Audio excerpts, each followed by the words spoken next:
What screams insecurity, but most people don't realize it? Story 1. In terms of leadership, it's when someone can't or won't take input from the rest of their team and tries to act like they have all the answers. I was this kind of insecure leader once, and I thought that if I used the idea of someone with less experience, then everyone would think I was a weak leader. But after I was removed from that position, I had to work for a lot of managers who did a lot of the same stupid that I was doing, but magnified due to years of insecurity/habit/karma. I have since learned that if I hear people out discuss a course of action, go with other people's ideas, and especially give them credit, I gain exponentially more influence and respect. That even people who have little experience should have their input considered. I feel horrible for the people who had to work with me, but now I don't just act like a more capable leader, I am a more capable leader. Story 2. Insecurity can manifest in different ways and can be difficult to detect,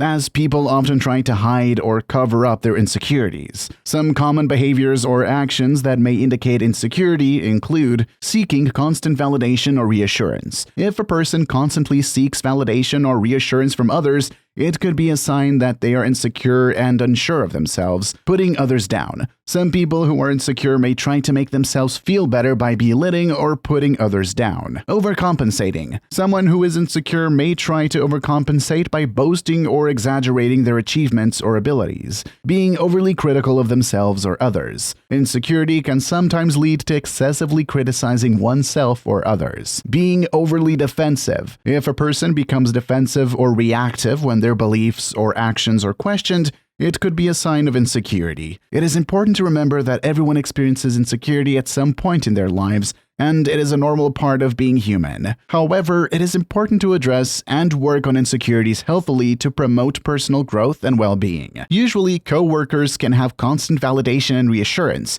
Because the supervisor will know this, he or she will make sure your colleague gets praise and validation. It can happen that someone gets more validation than anyone else, and it's still not enough. Such insecurities are truly disgusting these days, if you ask me. Story 3. Nowadays, people are so negative, and my first reaction to that was to think about the telltale body language of insecurity in less socially accomplished people. Thing is, there is no one sign, it's a combination and context. I had a friend who laughed a little too hard, and suddenly it was clear to me she was deeply depressed. A few months later, she nearly managed to end it all. But what tipped me off was the way she was scared of not being accepted. Cue the hard laugh. Note, I notified her close friends as I wasn't close enough to her. Bottom line, think of the times you felt out of place. Remember your body language, and you can then recognize people who need help, and then provide it if you can. Or at least tell the people close to them. Story 4. Something I've recently realized about myself is that I am too open to criticism. When someone is critical/harsh/mean to me, my first reaction is to wonder what I did wrong. What did I do to deserve that treatment? Not what most people seem to do, which is to react as if it's someone who has the problem. That they're just being an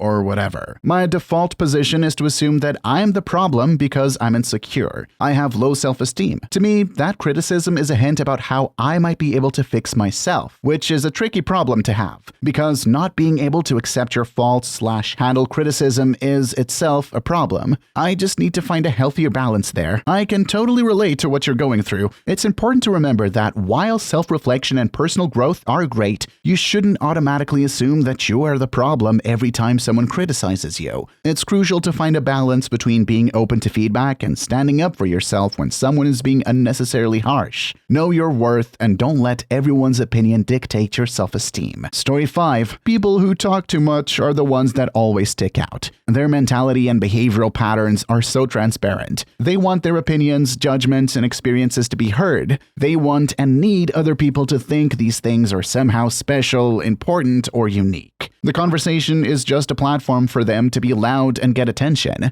They aren't listening or taking on anything others are saying. If they ask you a question, their sole intention is just to redirect the conversation to something they want to talk about. And throwing out a question is the quickest way to prompt that. When you engage with these people, you end up just getting stuck listening to their long-winded stories about everyday, mundane that people who aren't insecure probably won't even bother getting into. Because who cares? You're dealing with that stuff on your own or at most in your familial relationships. Why would you even need random people to care? Or you get stuck listening to them analyze, gossip, talk, and generally position themselves as superior or authoritative. These kinds of people always hang shit on others for doing the very things they constantly do themselves, because they're just projecting and fishing for a response along the lines of, yeah, that person sucks, but you don't. Literally every single time I meet someone like this, I can just see exactly what they're doing. Story 6. Turning every conversation into something they can say about themselves. Usually it's subtle, but sometimes it's very apparent. And now I'm hyper aware of it. It's hard to make an example, but let's say you mention a Disney movie. They'll go off about it when they went to Disneyland. If you say you made some nice meal over the weekend, they quickly try to switch the subject to something amazing they made. It's crazy how often it happens, where the conversation can't exist with the said person unless they feel validated about something similar that happened to them. It's the subtle way of one-upping everyone else. Because if the conversation doesn't lean toward them, it makes them feel like others will put them down a peg. Little do they know that by doing this, they're constantly digging themselves a hole and making any basic conversation almost impossible to bounce off of.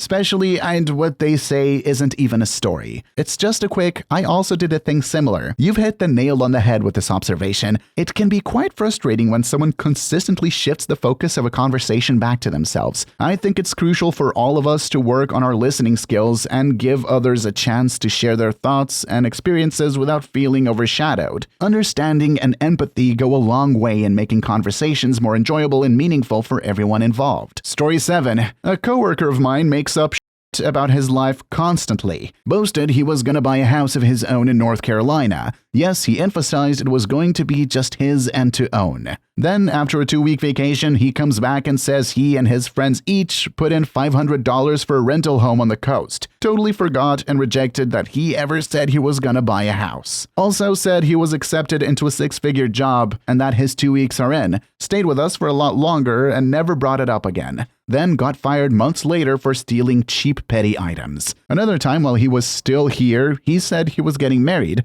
referring to his fiancée. Then a shift later, he talked about how he has hoes and that he and his girlfriend haven't been on good terms in a long while and they're seeing other people. Sounded like just a toxic relationship, but nope. He recanted he was ever getting married to this girl. Story 8. I have an ex-friend, never really saw him as close either, who was a textbook douchebag. He'd straight up just insult a random person from the friend group to their face in front of the whole group. And if we gave a negative reaction, then obviously he just was joking and we needed to relax. But if we didn't seem to care, he was dead serious, obviously. It got to the point where he'd wait until other people are beefing to do it, so that he has a higher chance of getting to be serious, as people beefing are less likely to stand up for each other. I'd at least have to admit he had confidence. If he was just an asshole and didn't try to pretend he wasn't. So my answer is being unable to stick by our convictions, because that dude screamed insecurity. I should note, he was an entirely different person when any female was around. He was just a big sweet teddy bear who just wants hugs. And then the girls would leave and he'd be a dickhead. So another one is changing your entire personality around different people. He was insecure, but if I was such a licker, I'd be insecure about myself too. Story 9. Treating friends with the same sex as nothing but shallow competition. I had a gatekeeper-prone best friend who never wanted to bring her guy friends around me. Would always play music she knew I'd like, but never wanted to tell me the name of the artist/song. Always had to top my stories with something similar but better than she did. If she went to an event that involved dressing up or a costume party, she wouldn't tell me about it until after she went without me.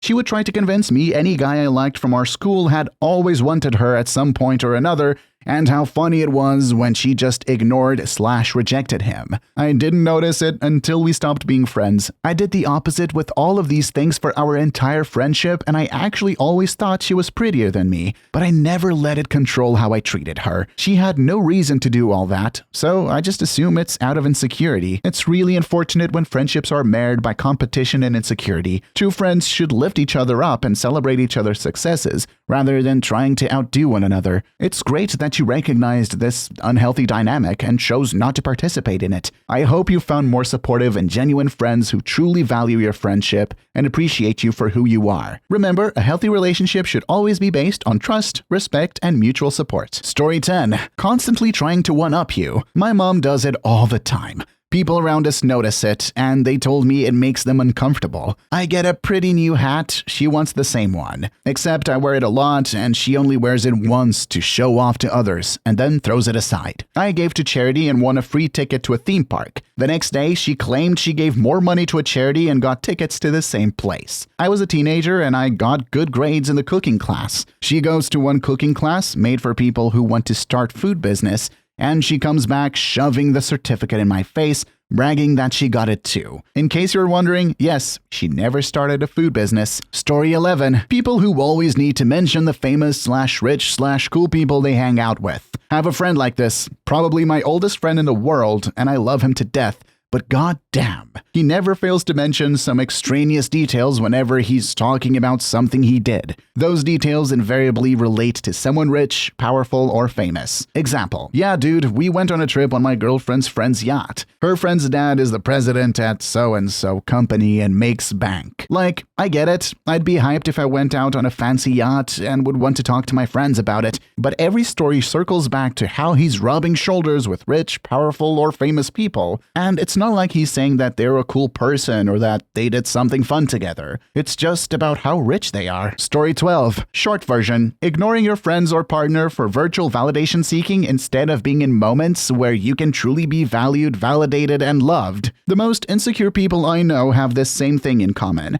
Their social media interactions seem to take more time than should even be possible. 25 hours, 8 days. They are always replying to 20-50 messages. This is not an exaggerated figure. And usually from people of the gender identity they find attractive. A blend of literal and technical strangers and casual friends. Always chasing the feeling of being wanted and never finding it. The folks I'm thinking of tend to use this huge list of validation providers to validate themselves to you. It falls short when your friend ignores your entire hangout to take dozens of the same selfies over and over again because, oh, he just needs to see me. He says it makes him feel better because he had a bad day, or some variation otherwise. Please leave your story down below in the comments. I would absolutely love to make a video about them in the future, and also don't forget to like and subscribe. Until next time, Tony's fam, peace out.